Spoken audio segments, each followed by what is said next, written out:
maa ngi ko siy jégalu bu baax a baax a baax a baax. xol bu sedd guy mais nag maa ngi dégg nit ñi naan ay na arrêté live yi du bàyyi live yi tey du ko bàyyi ëllëg non non parce que si lay suturloo dafa am ñaar Mame Wallo équipe nationale la yenu si ginnaaw njaboot moo ko njaboot te su Mame Wallo voyage yi su demee biir Dakar sax su yàggee sax warul yàgg comprendre nga ñi nekk si ginnaaw nag bëggoon koo pëtëxloo ñëpp yëg nañ leen pour ñoom Mame Wallo kuy lambar rek lu dem Mame Wallo dafa am link comme ñoom comprendre nga Mame Wallo du dof dañ koo naroon pëtëxal li ma dégg lépp Mame Wallo dañ koo naroon pëtëxal comprendre nga mais Médoune incha allah lépp na leer incha allah comprendre nga nañ ko bàyyi mu liggéey xale bi nañ ko bàyyi mu liggéey.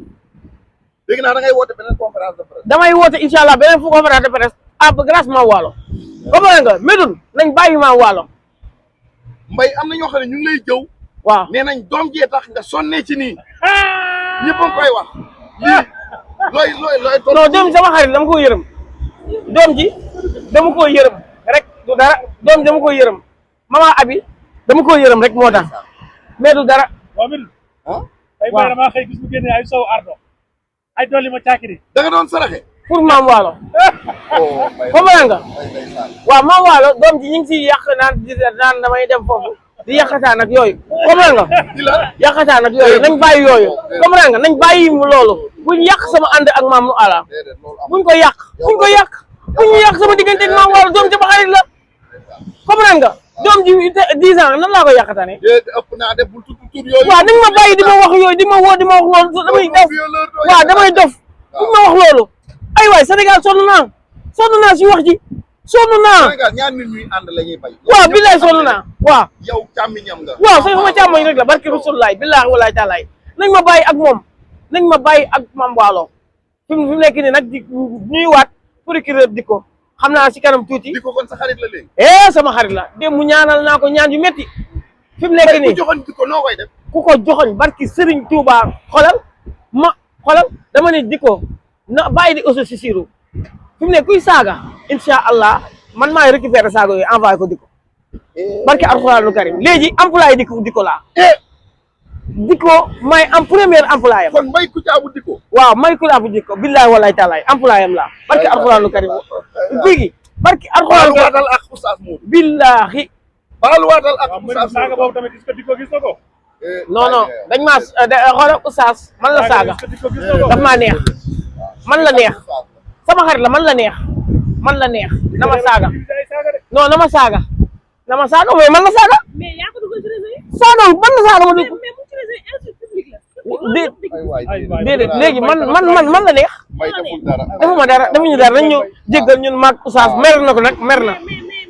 bàyyi mais bu dugal Mbaye. non non ci Mame Wallo sax laay ñëw mais tey li ngay conseillé Mame Wallo parce que procureur nee na ko comme na wàññi laay. waaw na wàññi laay bi mais waxu mu na jaay jaayam. déedéet bu ko fu ma jëm lu muy dundee sénégalais yi ñoo koy jox mu lekk Mame Wallo su bëggee 100 francs sax du ko am gars yi ñoo koy waaw jeex na. Tous ces fans-là qui suivent de très près Mame Wallo, mais le mérite revient à la justice encore une fois, à monsieur le procureur Saliou Dicko, à monsieur le juge d'instruction, le juge Thiam, son greffier merci, mes excellents confrères, maître Arona Bass, maître Barab Dia, qui étaient là. Il y a également maître Ousmane Thiam, maître Brice Silva, maître Malik Mbengue, qui ont soutenu cette dame, qui ont eu à intervenir en sa faveur. Alors, à la clé, le juge a libéré la dame Wallo sous contrôle judiciaire, à charge pour elle, bien sûr, de revenir tous les 15 jours et émarger. Ce qui est important, c'est qu'elle soit libre, d'autant plus que nous sommes à quelques jours de la Tabaski. Et son boulot, c'est d'investir TikTok et de faire passer ses produits. Alors, il faut qu'elle s'éloigne. Autant le Djeri s'est éloigné du fleuve, qu'elle soit de TikTok. Et même si elle ne peut pas le faire, en tout cas, qu'elle se prononce sur des sujets qui n'ont rien à voir avec la vie privée des gens et qu'elle ne puisse pas se mettre à prononcer des propos discourtois à l'endroit de ses concitoyens. D'autant plus qu'aujourd'hui, c'est une femme très abattue par la détention de deux de ses fils, dont l'un a 23 ans et l'autre 21 ans, si je ne m'abuse. Voyez-vous?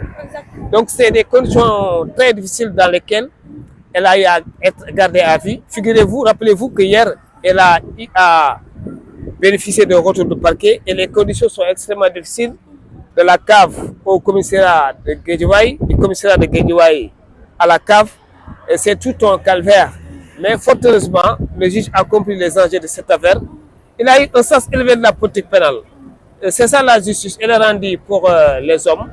Et les hommes c'est des personnes humaines comme vous et moi. Ils sont sujets à erreur, ils ne sont pas forfaits, j'allais dire. Et donc le juge a compris. Mais le plus important, c'est qu'elle a appris, elle a beaucoup appris. Et elle a pris l'engagement solennel de ne plus se remettre à prononcer des propos discourtois. Je rappelle que les propos ont été tenus dans un cadre assez spécial depuis 3 ans. Des personnes mal intentionnées ont eu à créer au faux compte. Voyez-vous comment les gens peuvent être méchants, à quel point les gens peuvent être méchants. Donc on dit que c'est proche, qu'il y a certaines personnes qu'elle faisait la concurrence et tous les moyens étaient bons pour elles, ces personnes-là, pour qu'elles aillent en prison. Qu'est-ce qu'elles ont eu à faire? Elles ont créé un faux compte, elles ont eu à ramener des propos datant de 3 ans et en lui attribuant ces propos. De toutes les façons, au Sénégal aujourd'hui, c'est important, il faut qu'on le dise, et Don Miguel dans les 4 accords Tocqueville l'a dit, que votre parole soit impeccable. Il faut que les gens, lorsqu'ils s'expriment, je suis très mal placé à donner des leçons, mais en tant que citoyen, en tant qu'avocat, je m'y connais. Je sais là où peuvent nous mener TikTok lorsqu'on débute des propos quand même discourtois à l'endroit des citoyens honnêtes. Exactement. Mais maître, quelle était la réaction de votre cliente dans la salle, Mame Wallo? Déjà, vous elle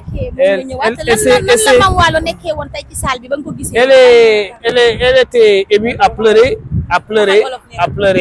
alors dafa bëgg bay jooy. dafa doon jooy parce que xam nga lu tax muy jooy elle a su que nit ñi ndekete bëgg nañ ko parce que ñu bëri ñu ngi fii musu leen xam dañ koy gis ci réseaux sociaux yi jot na xam ne ñii dañ koy soutenir loolu vraiment mu ngi koy rafetlu mu ngi jaajëfal juge bi ak procureur Dicko ak avocat yi ci nekkoon muy maître Arona Bass, maître Baram Dia Sila, maître Ousmane Thiam, maître Brice Bagna Silva ak maître Malick Mbengue jàppale ci dossier bi. De toutes les façons justice moo gagné parce que justice rek moo am sañ-sañ jël décision yi. Justice dafa am lu ñuy wooyee sens politique pénale, c'est-à-dire que nit ki am na foo xamante ni war nga ko yóbbu prison mais am na foo xamante ni aussi war nga xool que ne boo ko mayee contrôle judiciaire di ko permettre mu racheter wu. Ce qui est le cas pour Mame Wallo. Mame Wallo noonu am na ay ñaari doom yu nekk prison te fu mu nekk nii nee na clairement te fu mu nekk nii ñu ngi dem si tabaski donc il va falloir que mu investir TikTok mais nee nañ ko booy wax si TikTok aussi waxal ful ak fayda et puis le rapport ak say njaay li ngay jaay te effectivement fort heureusement jël na engagement boobu. Et je pense que loolu moo ci am solo maa ngi leen di gërëm. waaw su ma déggee sa kàddu dafa mel ne da nga bëgg a xam ne le procureur nee na Mame Wallo mu arrêté lépp luy live ak lépp luy wax ci TikTok wala. Écoutez, procureur du dictateur ah beneen loolu. Le procureur Saliou Dicko est très ouvert. Le juge Thiam, tous les juges, la justice est très ouverte.